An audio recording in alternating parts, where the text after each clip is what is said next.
Everyone has one or two secrets they'd rather keep hidden. I'm no exception. Back in the day, I was quite a wild child, although now I've become a demure and unassuming woman. Losing my parents at 15, I quickly went astray and joined a gang of troublemakers.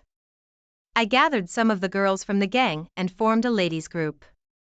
Thanks to being forced to learn wrestling by my dad since childhood, I was known locally for my overwhelming strength, surpassing even the boys. My life in that world came to an end after meeting a certain person.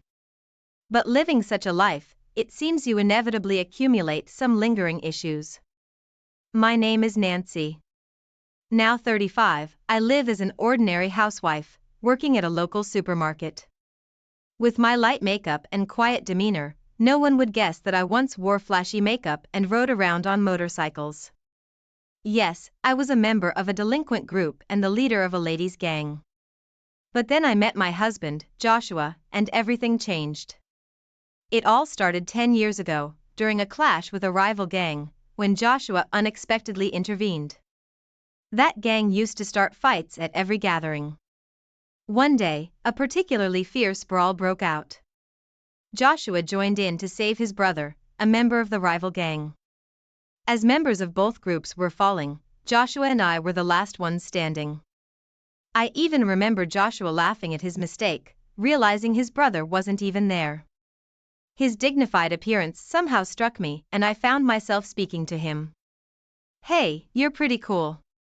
"Me? Really? Looking like this? You must have some strange tastes. Were you calling out for someone named Noah? Did you find him?" "No, it turns out my brother wasn't here." That's how our slow, private conversation began. Joshua's brother, it seems, was an irredeemable delinquent. Joshua had even taken up boxing, trying to reform him. Joshua himself admitted he couldn't stand to ignore wrongdoing. He struck me as a man brimming with a sense of justice. Through our conversation, we grew close. Over time, we met more often and it became clear that we had feelings for each other. But back then, Joshua despised delinquents. Despite our mutual attraction, my involvement in the delinquent world prevented our relationship from progressing. Finally, Joshua said that if I left the gang for good, he'd want to be with me. Tired of the senseless fights, I took the opportunity to leave the group. We started dating and got married 5 years later. The group I was part of got disbanded by a rival faction 2 years after I left. After marrying Joshua, I completely transformed into a calm and graceful woman. But recently, our peaceful life was threatened by a certain neighbor. Joshua's sister, Sonia, and her husband. One day, as I was about to see Joshua off to work, the doorbell rang. Who could that be? I'll check. The next moment, Joshua looked surprised. Sonia? He mentioned his sister, whom I knew. I had met her once at a family dinner. Hey Joshua, we've moved next door starting today. Please take care of us. Hello, I'm Tony, Sonia's husband. Well, looking forward to your cooperation. You are? The two of them started off with a disrespectful attitude. But since one was Joshua's sister, I couldn't be too confrontational. We get along well with the in-laws, so I didn't want to cause unnecessary trouble. And it turns out, Tony was the person who lured Joshua's brother, Noah, into the delinquent world. They both went to the same high school and were a year junior to Joshua. Joshua turned 34 this year, so they must be 33. Sonia, 3 years younger than Joshua, should be 31. Joshua, too bad about your brother, huh? Tony, I don't care about Noah anymore. Even you? Joshua was visibly angry. His brother had passed away due to a fight. Joshua's brother and sister apparently never got along well. Sonia felt neglected in favor of her brother and developed a rivalry, which eventually extended to Joshua as well. Joshua once mentioned how difficult it was to deal with his sister, preferring to dote only on his brother. And like me, Sonia was also a former member of a delinquent group. Unlike her voluntary involvement, Noah was forcibly recruited by Tony. Seeing his siblings' transformation, Joshua probably grew even stronger in his sense of justice. As the three glared at each other, I spoke up from behind Joshua. Joshua, you need to leave for work soon. Ah, right. Running away, Joshua? Remember, I haven't forgotten that you laid hands on me. That was because you attacked Noah. All right, both of you, enough. We're done here. With Sonia's words, Joshua left for work, still unresolved. And at the same time, the bell tolling the start of Sonia and her husband's harassment began. An hour after Joshua left for work, the doorbell rang. But when I checked, no one was there. An hour later, there was a loud noise at the entrance, as if something was violently placed there. When I looked, there was a heap of cardboard boxes dumped in front of the door. What's this about? No one was around, so I decided to ignore it and went back inside. Then I heard a small popping sound from the balcony. I hurried over and found 3 broken eggs gathered. We live in an apartment, on the corner, next to the room Sonia just moved into. This means the harassment likely came from Sonia's room, as there are no neighbors on one side and it's too high for someone from below. Angry, I confronted my next-door neighbors. Hey, is that you? What do you want, showing up like this? Sonia greeted me with an irritable demeanor. Is this your idea of a prank, throwing eggs on our balcony? It had to be Sonia or her husband. The angle only made sense from Sonia's balcony. But Sonia glared at me, replying, what? Don't be absurd, lady. Lady? You got proof we did it? Make false accusations and I'll call the cops. Despite being a former gang member, her reliance on the police in such a situation seemed second-rate to me. I have no proof, but the way the eggs are scattered, they could only come from your balcony. I tried to remain calm, but Sonia kept glaring and arguing back. Proof? That's weak. Hey, Tony, the lady next door is complaining. Hearing this, Tony joined in. Hey, just because you're Joshua's wife doesn't mean you'll get any special treatment. If Sonia was second-rate, Tony's words were no better. He might think he's intimidating, but to me, it's not frightening at all. I could feel my old self stirring, but I didn't want to revert to my past, so I played the role of a meek, unassuming woman and said quietly, please, don't raise your voice. Inwardly, I wanted to deliver a roundhouse kick right then and there to snap that foolish neck, but having reformed after meeting Joshua, I didn't want to throw away all my efforts for something like this. Seeing my reaction, they both burst into laughter in front of me. Aha! So, you're Joshua's wife? I thought you'd be something special, but you're just a dull woman. Weak. Tony was giving you too much credit. At the family dinner, you seemed like a real introvert. Ah, a kick alone won't suffice. I might need to dislocate a joint or two. Trying to control my rising anger, I was told, go on, leave, and the door was closed on me. I stood there, staring at the closed door. I pondered telling Joshua, but knew that even if he spoke to Sonia, they'd just feigned ignorance. It would only result in more harassment and frustration for me. So, I decided against it.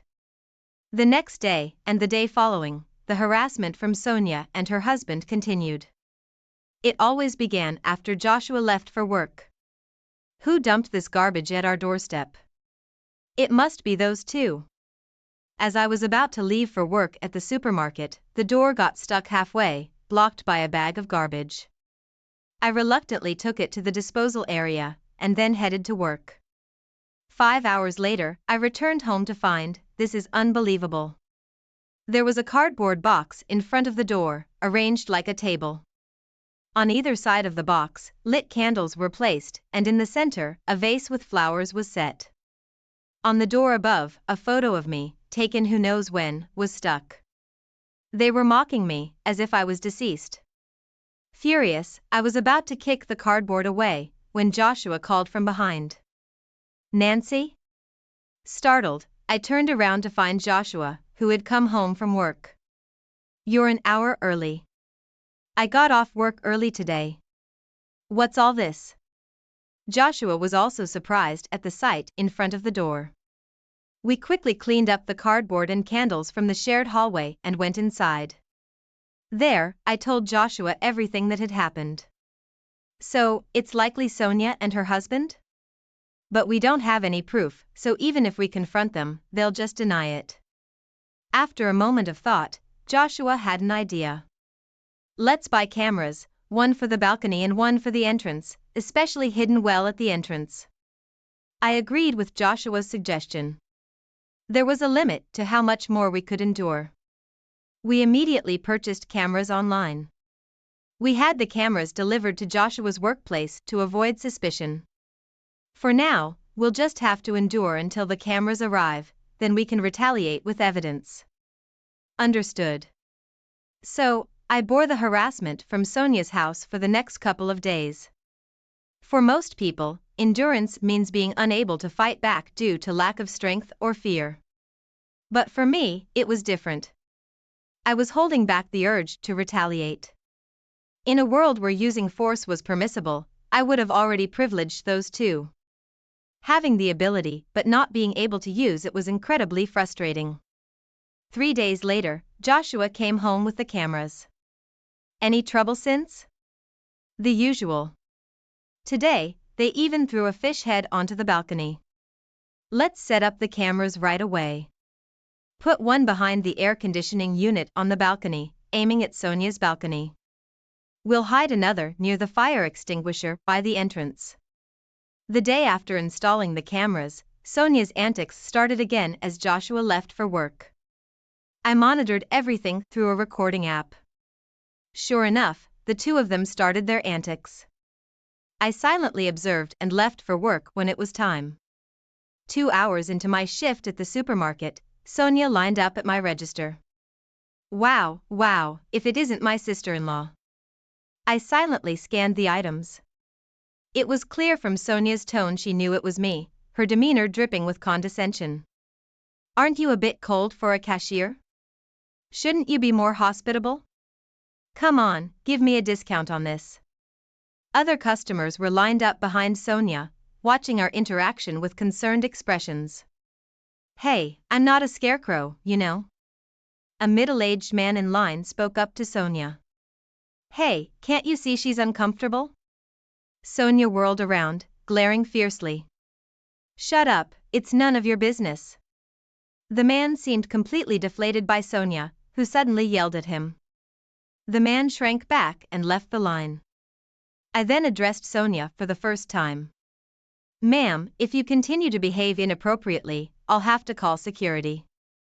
I spoke in a calm but icy tone, perhaps mindful of the others watching. Sonia retorted, geez, it's just a joke. Ugh, so disappointing, and left the store, abandoning her items halfway through the transaction. The other customers stared in astonishment. My anger was just about to boil over. When I returned home after work, there was a notice on the door. The note on the door read, useless cashier. That's it, I can't take it anymore. I ripped off the note in frustration and waited anxiously for Joshua to return. After Joshua got home, we reviewed the footage from the cameras. It clearly recorded Sonia and her husband's misdeeds. Now we can fight back. All right, let's go now. Anger filled Joshua's eyes. When we rang Sonia's doorbell, Tony answered, You two again? What do you want this time? Sonia appeared behind him. What do you want, Joshua? The two of them asked lazily. We finally began our counterattack. You too? As I started to speak, Joshua stopped me and stepped forward. Nancy, let me handle this. Sonia and you, Tony. If you harass us any further, it won't end well for you. Joshua's voice was low and menacing. Tony retorted, What? You want to fight? Do you even have proof we did anything? Making baseless accusations like before. Before Tony could finish, Joshua started playing the video saved in the recording app. What? This is our video, capturing your wrongdoings. We had to install cameras because your harassment was too much. This silenced the usually talkative pair. Tony? Sonia, showing a hint of panic, turned to Tony. Tony, frowning deeply, glared back at us. Damn it, you got us this time. The trouble started from your end, remember? I said with a serious face. Tony retorted, so, we settle this with force, huh? Wait there, Joshua. I'm calling someone. Call whoever you want. We'll be ready. Joshua stood firm, undeterred. As the situation escalated, Tony desperately pleaded into the phone. William, I need backup, now. His tone was completely different from the bravado he showed us, repeatedly begging for help. After hanging up, he turned back to us. Get ready, William. The most notorious guy around here is on his way. He smirked at us. Convinced of his imminent victory, but relying on someone else's strength, showed his true cowardice. Why don't you confront us directly? Keep talking. I know your strength well. I called a special guest this time to ensure you both feel real terror. What a pitiful sight it was. No matter how much they threatened, neither Joshua nor I felt any fear. You must be too scared to even speak. The quiet and meek Nancy, right? Sonia taunted me with a condescending tone. 5 minutes later, the much bragged about William arrived. However, he looked surprised when he saw us. William, over here. Long time no see, William. Sonia and Tony were visibly excited, having high expectations of him. But their expectations were quickly shattered. What's going on here? Indeed, long time no see, Will. My calling him Will left Sonia and Tony with puzzled expressions. Joshua also greeted him. It's been a while, Will. The couple looked even more confused by this interaction. Confused, Tony asked, what's this? How do you know William? As Tony spoke with sweat on his forehead, Will looked back and forth between us. I simply said to him, well, let's not do this, okay? Hearing this, an angry Tony retorted, don't joke around. William, please, do something. Please. Sonia and Tony were frantic, unable to grasp the situation. But then Will addressed them. Hey, don't tell me you messed with Nancy. His question left the couple momentarily stunned. So, what if we did? Tony answered hesitantly. Furious, Will shouted, idiots. Don't you know who you're messing with? His rebuke left them standing frozen. They clearly had no idea what was going on. Seeing this, I turned to Joshua and said, hey, Joshua, can I revert to my old self from 15 years ago, just for now? Instead of Joshua, it was Will who turned and responded, Nancy, please, don't. If you do something to them, it might not end up more than just an injury. What? You're giving me orders now, Will? No, I didn't mean it like that. Being the special guest, they called for help, now humbly apologizing to me. Sonia and Tony were bewildered. What's happening here? Their faces turned pale as Will spoke. Do you two know about BBN? Well, yes, it's famous. It stands for Black Butterfly Nancy, right? The nickname of the former leader of a ladies' group. That's right, and this lady here is Nancy herself. No way. Really? What? Both lost their bravado in an instant. Continuing, Will said, back then, I led another delinquent group, but we were decimated by Nancy's group. She could take down 30 people by herself. Sonia and Tony now looked at me fearfully. It made sense. They'd been harassing someone who they thought was inferior, only to find out she was the leader of a ladies' group they themselves had once belonged to. I didn't know. Nancy is practically a legend. We joined the group 6 months after you left. As Sonia said, she and Tony had joined the group half a year after I had left. Will had been scouted by me and stayed in the group even after my departure, and looking after Sonia and Tony as their senior. He left the group just before it was decimated by a rival group. By that time, Tony had taken over as the leader and was the last leader before its downfall. Before you ruined it, it was an invincible group. You can't match Nancy. How could this? Tony was increasingly cornered and distressed by Will. Well, the group that took you down is now the strongest in New York State. But if Nancy was still active, she would still be the strongest. Hearing this, Sonia and Tony collapsed, their spirits broken. Seeing this, Will turned to me and apologized.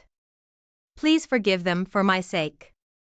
Watching Will apologize, Sonia and Tony had completely lost their will to fight.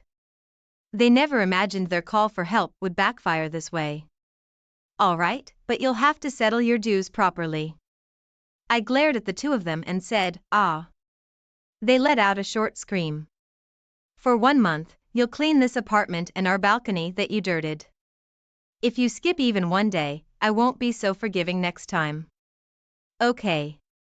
Sonia, completely intimidated, managed to stutter out her agreement.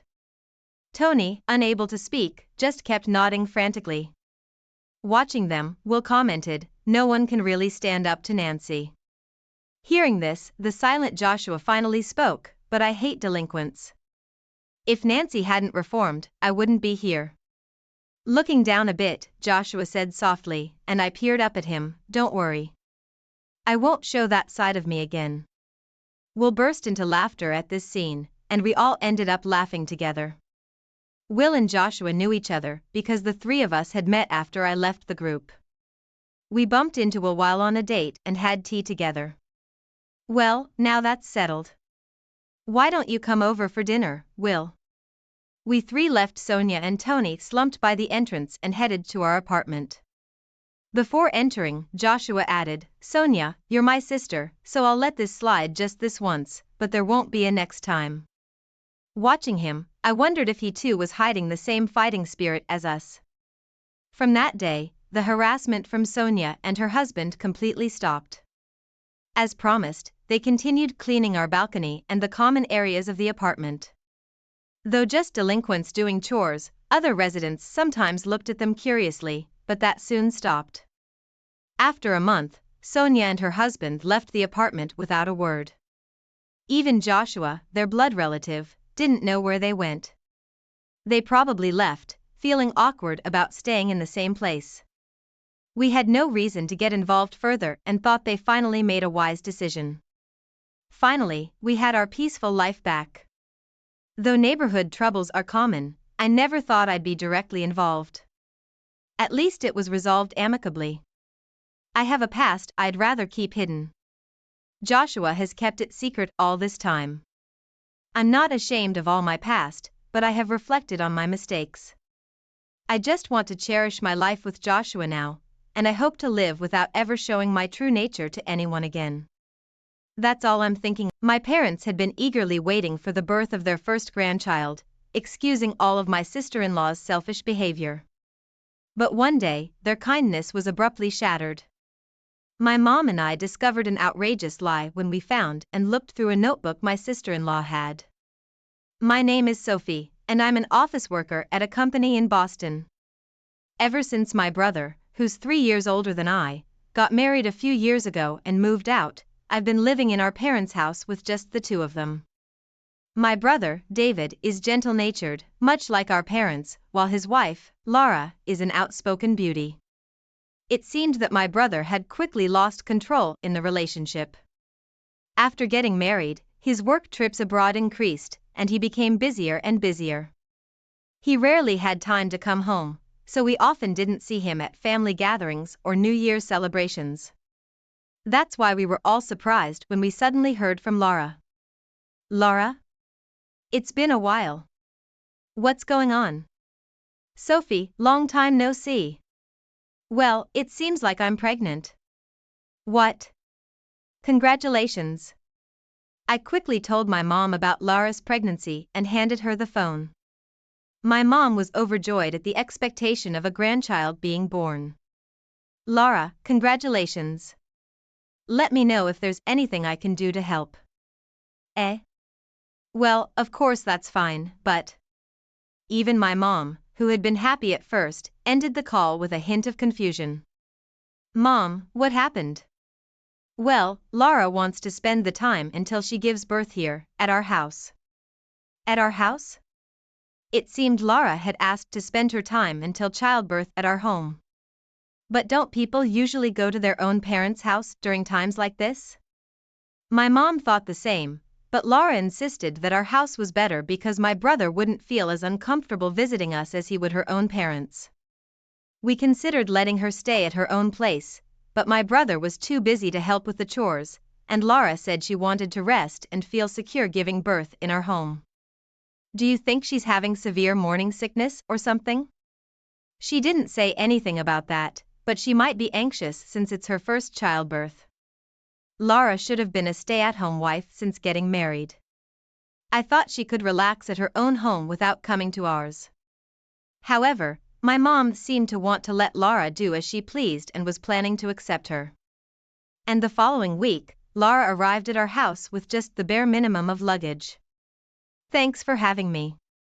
As soon as she arrived, she handed me her luggage and asked where her room was. You can use David's room. We've kept it the same. David's room was kinda small, wasn't it? Well, I suppose so. And it's on the second floor, right? Yes, it's next to my room.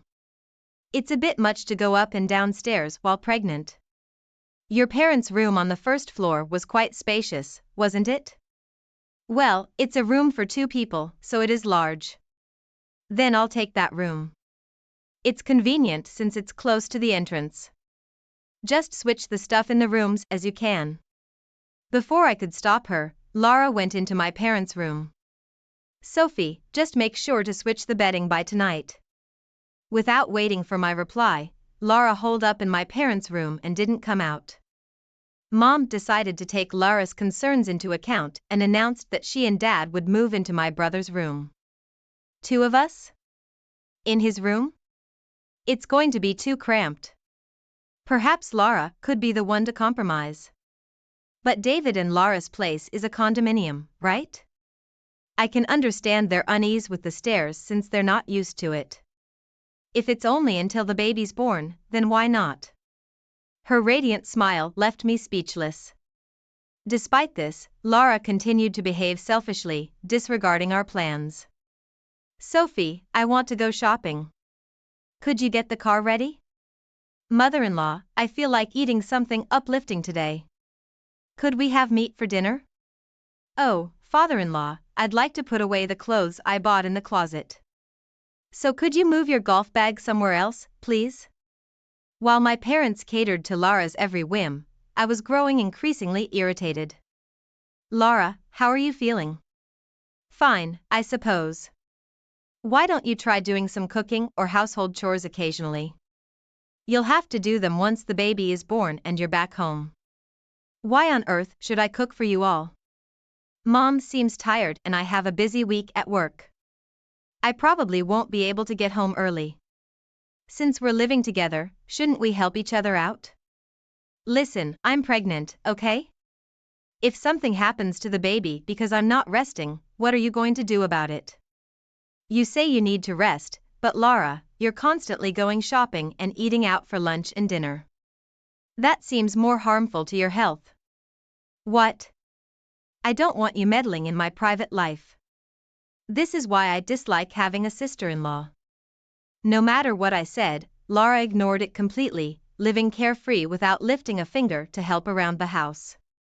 When my brother came to check on Laura and I complained, he was no help at all, saying, right now, Laura and the baby's health are most important. How long was this going to go on? When I asked Laura when she was due to give birth, she said it was still half a year away. Half a year? That's when I realized something. A few days later, when my brother was over for dinner, I addressed Laura once again. Laura, about what I mentioned before, I still think it's odd for you to stay here for another half a year without doing anything. Sophie, this again? Laura replied with a bored expression. Don't you not have a boyfriend, Sophie? Are you jealous because I'm happily married with a baby on the way? If you're so bitter, why don't you find a boyfriend and get pregnant yourself? That's not my intention. I just think that you're taking advantage of being pregnant. I need to ensure I have a healthy baby, right? I'm trying to give your parents the joy of spending time with their grandchild, since you can't. And yet, all I get are complaints from you. It's unpleasant. Don't stress me out. I'm pregnant, remember? Are you really considering our parents' happiness? If so, think about how hard it is for mom and dad with your selfish behavior. Do you know how much they're enduring for you? I'm going to give birth to the heir of this family, so a little indulgence is acceptable, right? Or are you planning to give birth in my place? Heir? Really? David is the eldest son, so it's expected, she said. I believe it's my duty as the eldest son's wife. No, that's not what I'm asking, I interjected. I'm asking if my brother is truly the father of your unborn child. At my words, Laura suddenly became fidgety. What? Of course he is. What nonsense are you talking about? But if your due date is in 6 months, that would mean you conceived when? I trailed off. Listening to our exchange, Mom's face hardened. She had been anxiously following our conversation.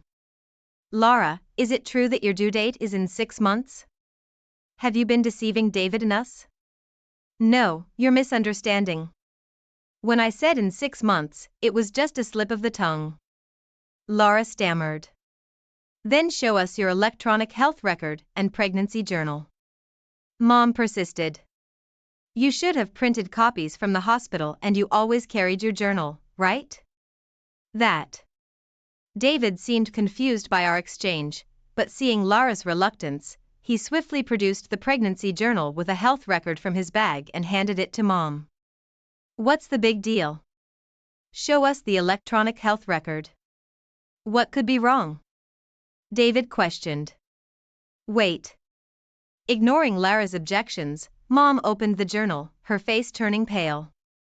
There was a picture of Laura with an unknown man pasted inside. And the electronic health record? It was definitely off. I see now. Mom stated. Her usually warm smile now completely vanished. Mother-in-law, listen to me. Due dates are vague, right? What's certain is that a baby will be born into this family. You were looking forward to your grandchild, weren't you?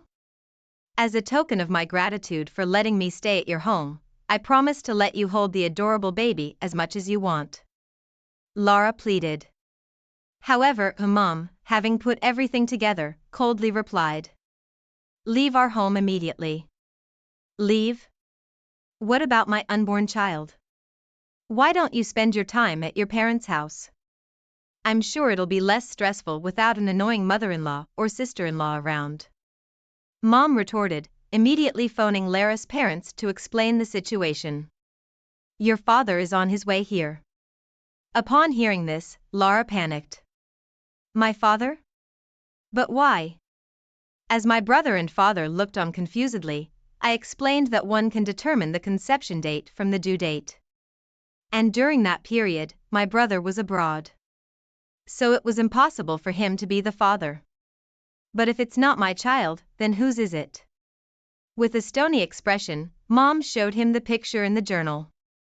Isn't it the man in this picture? There's a friendly-looking photo of him and Laura in the journal. Is this true, Laura? Explain this. I don't know what you're talking about. This is a setup. Laura denied, retreating to her room and locking herself in. Laura? David murmured, still unable to believe what he'd heard. After a while, Laura emerged with a suitcase. David, we can't talk properly here. Let's go home and talk. Just the two of us. What do you mean we can't talk here? Sophie seems to dislike me. And in the end, your mother is on Sophie's side. You're the only one on my side, David. You mustn't believe what these people are saying. She planned to paint us as the villains and sway David to her side once they were alone. If I left things as they were, Laura could continue to manipulate my brother. Something had to be done. Just as I was about to intervene, the doorbell rang. When I opened the door, it was Lara's father. He had rushed over after my mother called him. From the moment he arrived, Lara's father's face was red with anger. Lara. What in the world? Dad? Lara's father told us about when Lara had returned home while my brother was stationed abroad. That day, there happened to be a school reunion, and Lara had returned to her hometown to attend. But that night, Lara didn't come back home. Her father had just assumed that she'd gotten caught up with her old friends. But the next day, Lara's father noticed that he was being whispered about every time he went out. Is there something going on? When he finally asked a neighbor, they replied reluctantly. Your daughter Lara, she moved away after getting married, right? On the day of the reunion, she was seen leaving early, with a man. What? Could it be that morning she returned? When Lara's father confronted her about it, Lara flatly denied it. We all just had a good time and drank until morning. Maybe someone saw me when I got separated from the group and ended up with just one other person? So there's nothing to be guilty about, right? Of course not. I'm already married, you know. Despite feeling uneasy, Lara's father chose to believe her story, for the time being. However, it turned out that Lara had been deceiving not only us, but her own family as well. Is it true that you're pregnant? Is the baby from your affair? Apparently, fearing that her affair with a classmate would be exposed, Lara had even kept her pregnancy a secret from her parents. The fact that she hid her pregnancy from her parents is the most evident proof that she had something to hide. Why would you tell a lie that would so easily be discovered? As I was dumbfounded by her blatant lying, Lara began to desperately make excuses. Everyone will just fall in love with a baby once it's born. Even if they find out about the affair afterwards, if they've already accepted the child, they won't kick me out. Everything would have gone smoothly if Sophie hadn't blabbed. Lara's comment was totally out of line.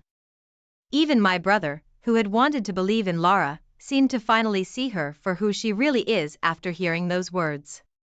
So, you were cheating on me after all? What? No. That's not it, David. Lara seemed to realize her own slip of the tongue, but it was too late. What's not it? I'm included in that everyone you just mentioned, right? Don't make a fool of me. This was a roar of anger unlike anything I'd ever heard from my gentle brother. I'm breaking up with you. No. Hey, David, you love kids, right? You were happy when you found out we were having a baby. Let's raise the baby together. What? Are you kidding me? Raise a child when we don't even know who the father is?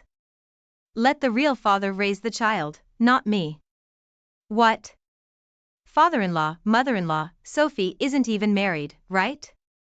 We don't know if she can have children yet, right? Don't you want to hold your grandchild? Mom spoke, exasperated. You must be joking. A child from a complete stranger has no blood relation to us. We can't call that a grandchild. But it's the child of your daughter-in-law. So isn't it a family member, even if there's no blood relation?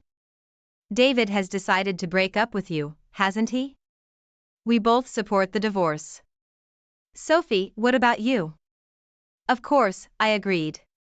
But it isn't right just to divorce. He should demand compensation. Compensation? Of course, right? She cheated, had a child, and even tried to deceive us into accepting that child as our family. How much compensation are we talking about here? As soon as money was mentioned, Lara became timid. I shared the details I had secretly obtained from a lawyer since I started doubting Lara's fidelity. Sophie, thanks for looking into this. I've also been thinking about getting a lawyer for what's next. David said he might demand compensation based on what I had relayed to him. But he also offered Laura to reduce the compensation if she promised to never engage with our family in the future. Realizing she had no chance of winning, Laura accepted the proposal and finally agreed to the divorce. Now please, pack your things and leave. All right. Dad, let's go home. You can't come back to our house. What? Rumors about your affair haven't died down in the neighborhood. We don't want you bringing more shame upon us by returning home pregnant like this. You are no longer welcome at our house. Go to the man you cheated with. Laura burst into tears and clung to her father. But his resolution seemed unwavering. There was a reason Laura was so against this. As it turns out, the classmate with whom she cheated is quite notorious and doesn't hold a steady job. Now, Laura had no choice but to rely on him, someone she never thought she'd marry, let alone live with. Even though they ended up living together in the classmate's apartment, his part-time wage wasn't nearly enough for both of them. Laura had to work part-time until her due date, doing household chores not just for herself but for her idle partner. Meanwhile, David was down for a few weeks due to the shock of being deceived. But with the encouragement of our family, he has managed to bounce back. He's relieved that he didn't continue married life with someone as terrible as Laura and now looks at it optimistically. On our parents' advice, David and I joined a marriage consultation service. Taking the incident with Laura as a good lesson, we intend to properly evaluate our future partners before marriage, hoping to eventually give our parents the joy of holding their Sorry. I forgot my wallet again, so could you please pay for me? When my niece's school went on a long break, it naturally became a habit for my sister-in-law and her daughter to come and stay at our house. My sister-in-law is a single mother, and at first, I was sympathetic to her situation as a single parent and thought we should help out where we could. However, over time, she began to take it for granted, and once, when she insisted on going to a new outlet mall nearby, I reluctantly agreed. There, she declared she had forgotten her wallet and demanded that I pay. It was infuriating to cater to my sister-in-law's whims, but I didn't want to upset my niece, who was nothing like her mother and a genuinely sweet girl. Knowing that my niece often had to go without because of their situation, I didn't want to disappoint her. So, with the insistence that my sister-in-law repay me, I covered the cost. But that wasn't the end of it. On another day, my sister-in-law demanded to go to the outlet mall again. This time, I was determined not to let my sister-in-law have her way. I had a plan in mind. My husband and I are a couple in our 30s. We've been married for 5 years but don't have children yet. We've discussed the possibility of infertility and decided to just let things happen naturally. Our parents, both mine and my husband's, never blamed us for not having children. They understood that every couple is different and that it's okay not to have children. Their understanding has been a great comfort to us. Still in my 30s. We're not giving up on having children but thinking of planning our future life with the possibility of living without children in mind soon. I have a younger brother who is still single but has a serious girlfriend. He once joked about having lots of kids for my share and asking for my help with them, whether he knew about my fertility issues or not. My husband has an older sister, who is the sister-in-law in this story. She's a single mother, having divorced and lived with her young daughter. Her ex-husband left the house and furnishings to her when they separated. It had become a ritual for her to visit us during her daughter's long school vacations, claiming financial hardship as a single parent. I once suggested she could take her daughter to a hotel and explore different places. But she always ended the conversation with how hard it is financially. It would be too sad if my daughter was the only one not able to go anywhere. Every year in her diary, she writes about the wonderful summer memories at her kind aunt's house. You don't mind, do you? Indeed, my niece is adorable. She quickly warmed up to both me and my husband and is a very well-behaved child. I remember crying during summer vacations in elementary school when I couldn't go anywhere and had nothing to write in my diary. So, I decided it was okay to indulge her while she was still in elementary school. But this year, my niece started middle school. I remembered how expenses started to add up at that age, with kids spending on stationery, magazines, and fashion. Despite not wanting to meddle in my sister-in-law's household affairs, my husband and I decided to give a generous middle school entrance gift. We were touched by the thoughtful thank you letter we received. As the early summer approached, my husband informed me that he wouldn't be able to take time off this summer due to work. We're just a couple, so we plan to enjoy our vacations at different times. However, the day after Marine Day, my sister-in-law and niece arrived unannounced. We're here for a month, just like every year. Huh? I reminded that we had agreed last summer to end these long stays, right? I retorted, but my sister-in-law said, "I'll just stay in the room I've used every year," she said as she sauntered into the room. Even when my niece was a little hesitant, my sister-in-law urged her to hurry up and bring their luggage. She hurried my niece, who apologized to me before following her mother. "By the way, I heard there's a new outlet mall nearby. How about taking us there? We could have lunch there today." She made herself at home, controlling the air conditioner and changing the settings. "It's great not having to worry about saving electricity," she exclaimed, drinking my husband had chilled. Frustrated, I called my husband, who was surprised by their visit and couldn't leave work. It was difficult to get out of work, so he promised to talk to her when he got home. But he might have to work late. "Please handle my sister for now," he said before hanging up. I was troubled by her unexpected visit, but I couldn't ask him to leave work early. I had no choice. It was better to take my sister-in-law to the outlet mall she wanted to visit than to have her lounging around the house. My niece seemed interested in the outlet mall too, nodding along with her mother's conversation. I couldn't bring myself to even tell her to endure it. I think I could have said it if she were my own niece, but it's hard to be strict with my husband's relatives when he's not around. Plus, with the unexpected guests, I wasn't prepared for lunch, so I reluctantly decided to take them to the outlet mall. Although it's nearby, it's a bit too far to walk. It's not impossible, but my sister-in-law complained about not wanting to walk in the heat, so we used a bus to get to the nearest station and then a direct bus from there. My sister-in-law grumbled about not using the car, but I explained it was impossible since my husband had taken it to work, and she begrudgingly understood. Even getting this far felt like a hassle, but as soon as we arrived at the outlet mall, my sister-in-law started making a fuss about forgetting her wallet. "How can you forget your wallet when we're going shopping? I usually put my credit card in my phone case, but it seems I accidentally put it back in my wallet when I topped up my transportation card." Her explanation didn't make much sense. When we got on the bus, she used her phone. Presumably with a mobile version of the transportation card. If she topped it up with cash, what does the credit card have to do with it? If it's auto-topped up, she wouldn't need to touch the credit card in the first place. While I was trying to make sense of her story, my niece looked a bit disappointed. But it was only for a moment, and my niece soon smiled. "I'm happy just looking around, Mom." Her words pierced my heart. I felt sorry for her, having to accommodate the adults.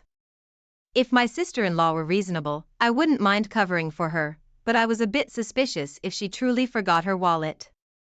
If she has a credit card, there should also be a cash advance facility. She could try to escape the situation by claiming she had no cash or bank balance, but in the worst case, she could pay with a cash advance. So, I told my niece, "Since we're here, let me cover today's shopping." Middle schoolers' shopping wouldn't amount to much, maybe around $200. Including lunch for 3, it shouldn't exceed $400. I thought I could manage with the cash I had, so I suggested it. However, the person who was most delighted by my offer was my sister-in-law. She started eyeing expensive summer clothes, bags, and shoes from famous brands. I couldn't just cover my niece's shopping, and I ended up playing the role of my sister-in-law's wallet. I didn't have enough cash, so I had to use my credit card. It turned out to be quite a sum, so I demanded repayment from my sister-in-law as soon as we got home. "Sorry. I can't right now. I don't have any cash on me, and I forgot my bank card. But you can use your credit card's cash advance, right? My credit card's expired. I must have mixed it up with a new one. Is that even possible? Don't you usually dispose of the old card when you put the new one in your wallet? I couldn't believe it and pressed her for proof. Indeed, the card had expired 3 months ago. She explained. I panicked and switched wallets when my old one broke, so I must have made a mistake then. She also didn't want her in-laws to know she was struggling financially, so she asked me to keep quiet. She continued, I've already troubled them with the divorce. They'd worry if they knew about this. I couldn't be too harsh with her, partly because she promised to repay me as soon as we got back to her house. That summer, my sister-in-law stayed with us for about a month. My niece helped with the housework and showed interest in cooking, saying she wanted to learn. She grew even more attached to me. But my sister-in-law acted like a mother-in-law. Hey, isn't lunch ready yet? And why are we saving on the air conditioning? You have a washer-dryer, why not use that to dry clothes?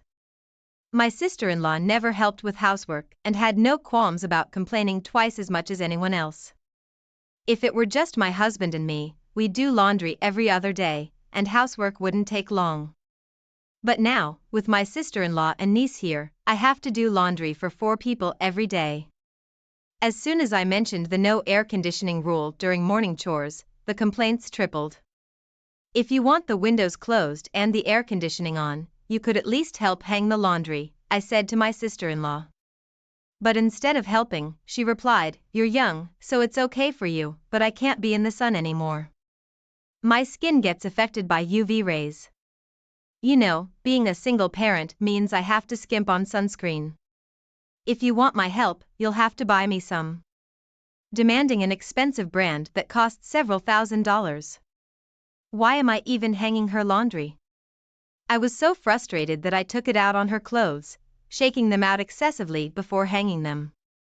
After a month of this, my sister-in-law finally took my niece and left. The day after they left, I contacted her about repaying the money she owed, but she refused, saying, I can't before payday. I wondered how she made a living after lounging at my house for a month. Despite my persistent demands for repayment, she kept dodging with various excuses. Finally, I sent a certified letter to my sister-in-law as proof that I had asked for repayment. A few days later, my niece called. She had accidentally seen the letter and learned that her mother hadn't repaid the money she borrowed from me. According to my niece, her mother had been receiving financial support from her ex-in-laws since the divorce. They had never seemed to struggle financially before, and there should have been enough leeway to repay the borrowed money. The support from her ex-in-laws was usually paid around the first of every month. So my niece promised to take responsibility and repay me from that money. She also confided in me that she was worried about her mother's increasingly sloppy lifestyle. It was sad to hear my niece, who is still at an age where she can rely on her parents, talk about her mother with embarrassment. Seeing my niece in such a responsible situation made me feel even angrier at my carefree sister-in-law. With my niece approaching high school and college, expenses will only increase. And yet, her mother is living irresponsibly. What kind of parenting is that? I felt a strong desire to teach my sister-in-law a lesson, especially with all the resentment I had built up. I came up with a plan to discipline her. I'm not sure if it's depending on schools, my niece's school on a semester system. The spring semester runs from February to June. Before the semester starts, there is a short break. During this break, my sister-in-law and niece came to stay at our house again. As soon as she arrived, my sister-in-law immediately demanded to be taken to the outlet mall. It suddenly got cold, and I need to buy winter clothes, or I'll freeze to death, she exaggerated, so I agreed to take her. Upon arrival, my sister-in-law was even more excited than my niece. I told her, I'll look after my niece today, so feel free to shop as much as you like. My sister-in-law left briskly without a word of thanks. I hoped she would pay for her shopping. But I was ready to take action if she tried to use me as her wallet again. Considering this possibility, I had contacted some allies in advance. About 2 hours later, I got a call from my sister-in-law.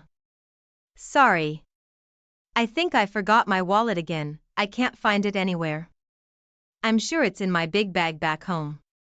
I'll definitely pay you back when we return, so can you cover the cost for now? That was the gist of her call. Half of me thought, typical, and the other half was exasperated. I told her that my niece wasn't feeling well and we had already gone home. What? Why did you go home without my permission? Don't just take my daughter away. Actually, just leave her there and come back to pay. I was infuriated by her carelessness about her own daughter. All she had to do was admit she didn't have enough money and return the items. Why did I have to pay for her shopping?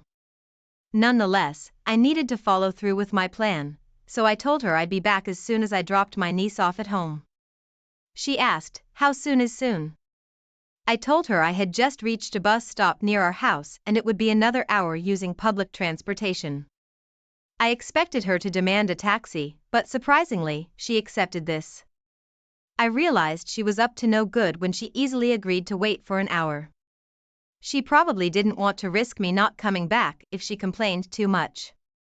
An hour later, I arrived at the designated store with my collaborators. My sister-in-law was there, arms full of clothes and bags, instructing the staff to add more items. It seemed she planned to shop even more while waiting for me to return. When I called out, sorry to keep you waiting, she was surprised to see familiar faces other than mine. Beside me stood my husband, who was supposed to be at work. Then, my father-in-law appeared, changing my sister-in-law's expression from surprise to confusion. She stammered, asking why my husband was there. In truth, I had informed him about her not repaying the money and he was aware of everything that had happened. He agreed with my plan. He was actually at home on a day off, hiding in the bedroom when my sister-in-law arrived. I had followed our plan and told her he was at work, and she believed me without checking. After hearing the story from my niece, my husband agreed we should tell his parents. We reported everything, including her long stay and refusal to repay the money. When I explained our plan for today to my in-laws, they were furious, saying, if that's true, it's outrageous. After separating from my sister-in-law at the mall, I immediately contacted them. My husband had driven ahead and waited for us. My niece and I left my sister-in-law and went to the parking lot, where my husband was waiting to drive us to a hotel to meet my in-laws.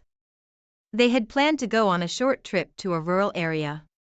But they prioritized our situation over their trip and waited at the hotel. I felt bad that their trip was ruined. But they insisted on dealing with my sister-in-law's antics first. As planned, we left my niece with my mother-in-law at the hotel and returned to the outlet mall.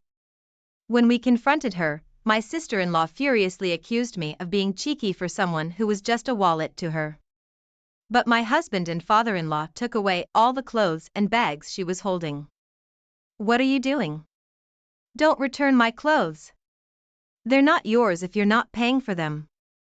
My husband retorted, and my sister-in-law was hesitating for a moment. My father-in-law returned the items to the store staff and my husband dragged her out. As he pulled her arm, she screamed, it hurts. Let me go. Someone help, he's attacking me.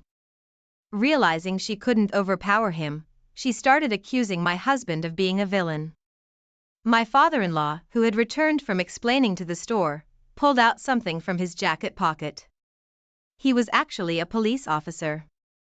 I just happened to witness the incident, he explained, and everyone around us stopped listening to my sister-in-law's complaints.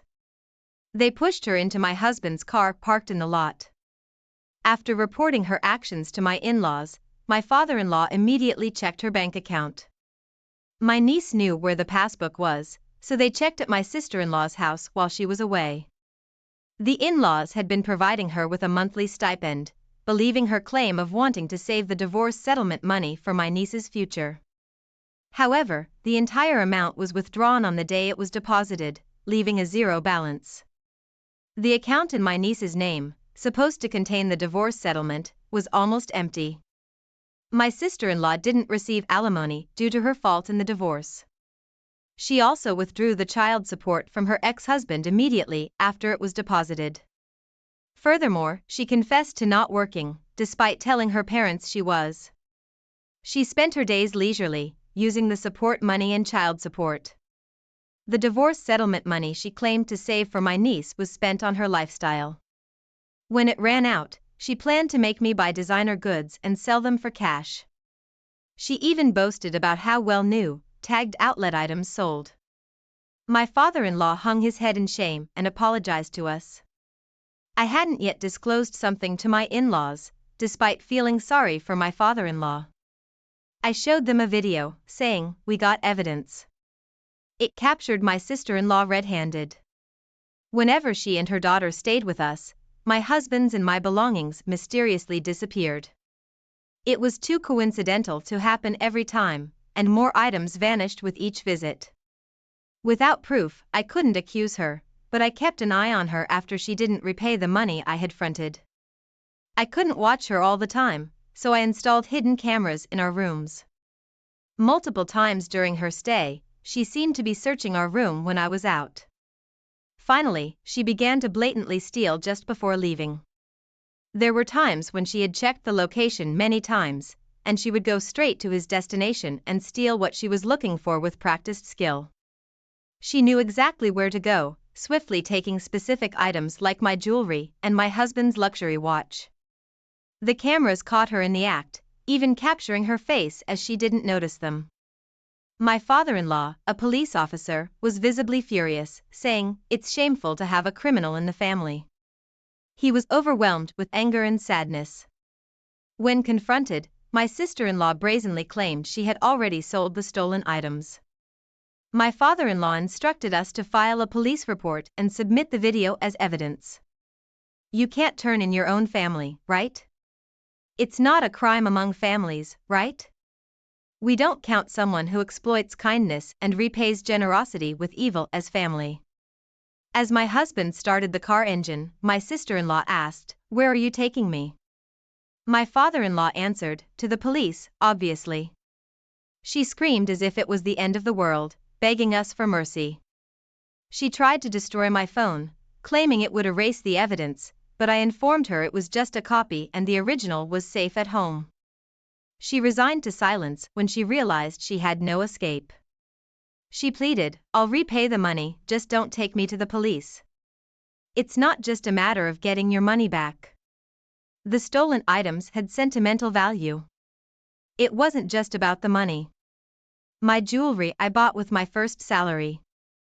And gifts from my husband, and heirlooms from my late grandmother. The same went for my husband's luxury watch. But we worried about what would happen to my niece if her mother became a criminal. We thought my in-laws would take care of her, but it would hurt her to know her mother was a thief. So, for my niece's sake, we proposed not to file a report if she kept her promise to repay us. My father-in-law agreed to ensure she kept this promise. She had to repay a set amount each month, earned through her own labor. If she failed, we would immediately file a report. I told him that I had recorded the entire conversation. I recorded the entire agreement, as suggested by my father-in-law, for evidence. My sister-in-law had no way to deny or forget what was said. She had no choice but to hang her head in the face of the reality that I don't know. I didn't say it. I forgot. Was no longer valid. Later, she was taken back to her parents' house by my father-in-law. We received an apology from my in-laws later. They admitted they had been too lenient due to their love for their granddaughter and their daughter's manipulations. They realized they had spoiled her too much, and vowed to re-educate her strictly. My sister-in-law had always been pampered and thought it was her due. After getting engaged, she quit her job to become a housewife. Even though it was difficult to get a job again after the divorce, my sister-in-law herself confessed that she thought she was only working part-time, but in reality she wasn't working at all. After her divorce, she didn't even attempt to work, saying she didn't want to be associated with unfashionable older women. My father-in-law, knowing she was too sheltered, arranged for her to work at a company owned by his acquaintance. The owner was strict but fair. She struggled with basic manners and language. And her salary was managed by my mother-in-law, used to repay us. My sister-in-law and her daughter moved out of the house left by her ex-husband and now live under strict supervision with her parents. My niece is becoming a more responsible person, helping her grandparents. She plans to stay with them during the winter break, but looks forward to visiting us during the spring break. My husband and I are excited for her next visit. As for my sister-in-law, regardless of any change in her, she is not welcome in our house. We both agree it's best to avoid unpleasant